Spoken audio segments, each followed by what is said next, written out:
இன்றைக்கி ஒரு recipe video பார்க்கலாமா? வீட்லேயே ஈஸியாக ப்ரான் தொக்கு எப்படி செய்யலாம்ட்டு முருங்கைக்காய் வச்சு பார்க்கலாம். 2 பெரிய சைஸ் வெங்காயத்தை வெட்டி வச்சுக்கோங்க.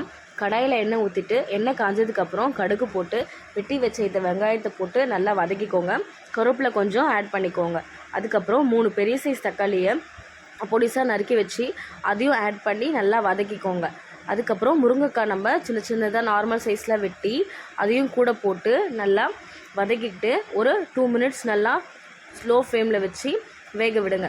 3ம் வெந்ததுக்கப்புறம் நம்ம க்ளீன் பண்ணி வச்சுருக்க ப்ரானை அதில் ஆட் பண்ணணும். மஞ்சத்தூள் கொஞ்சம் சேர்த்துக்கோங்க. சேர்த்துட்டு நல்லா முருங்கைக்காய் வெந்ததுக்கப்புறம் இது எல்லாமே நம்ம ஸ்லோ ஃப்ளேம்லேயே வச்சா போதும், அதுலேயே வெந்துடும்.